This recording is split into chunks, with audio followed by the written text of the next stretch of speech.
CLP meeting ಅಲ್ಲಿ ಸಚಿವರ ಮಧ್ಯೆ ವಾಗ್ವಾದ ಆಯ್ತು, ಏನಾಗಿಲ್ಲ ಅಂತ ಸುಮ್ಮನೆ ಹೊರಗೆ ಯಾರು ಹೇಳಿದ್ರೆ ನಾವೇನು ಏನೂ ಹೇಳಿಲ್ಲ, ಎಲ್ಲ ಕೂಡೇ ಮಾಡ್ತೀವಿ, ನಾವೇನೋ ಆ ಪ್ರಶ್ನೆ ಬಂದಿಲ್ಲ.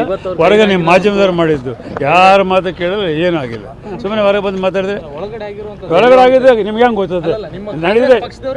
ಅವ್ರು ಹೇಳಿದ್ರೆ ಕಳ್ಳರು ಹೇಳಿರ್ಬೇಕು ನಿಮ್ಗೆ ಅಷ್ಟೇ, ಒಳ್ಳೆಯವರು ಯಾರು ಹೇಳಿರ್ಲಿಕ್ಕಿಲ್ಲ. ಅಲ್ಲಿ ಯಾವುದನ್ನು ಹೇಳಿಲ್ಲ, ಮುಖ್ಯಮಂತ್ರಿಗಳು ಅಲ್ಲಿ ಸ್ಪಷ್ಟವಾಗಿ ಹೇಳಿದ್ದಾರೆ. ಕಳ್ಳರು ಯಾರನ್ನ ಇದ್ರೆ ನಿಮ್ಗೆ ಹೇಳಿದ್ರೆ ಅಲ್ಲ ನೀವು ಹೇಳ್ತಾ ಇದ್ರಲ್ಲ ಹೇಳಿದ್ರೆ ಅಂತ ಹೇಳಿ ಅವರೇ ಕಳ್ಳರು ಅಂತ ಹೇಳಿರ್ತಕ್ಕದ್ದು ಏನೂ ಆಗಿಲ್ಲ. ಅಲ್ಲಿ ಏನು ಮಾತಾಡಲಿಲ್ಲ. ಎಲ್ಲ ಶಾಸಕರ ಬಗ್ಗೆ ಎಲ್ಲ ಮಂತ್ರಿಗಳ ಬಗ್ಗೆ ಜನರಲ್ಲಾಗಿ ಡಿಸ್ಕಷನ್ ಪ್ರತಿ CLP ಮೀಟಿಂಗಲ್ಲಿ ಆಗ್ತದೆ. ಅಲ್ಲಿ ಬಂದು ಯಾರನ್ನೊಬ್ರು ಹೇಳಿದ್ರೆ ಅಂದರೆ ಈ ಸುಮ್ಮನೆ ಕಳ್ಳತನ ಮಾಡೋರು ಕಳ್ಳತನ ಅಂತ ಹೇಳೋರು ಇರ್ತಾರೆ. ಅಲ್ಲಿ ಏನೇ ಮಾಡಿದ್ರೆ ಅಲ್ಲಿ ಅದಾದ ಕೂಡಲೇ ಸ್ಪೋಕ್ಸ್ ಪರ್ಸನ್ಸು DCM CM ಏನು ಹೇಳ್ತಾರೋ ಅದೇ ಫೈನಲ್, ಇಲ್ಲದ್ರೆ HK ಪಾಟೀಲ್ ಇರ್ತಾರೆ. ಯಾವುದು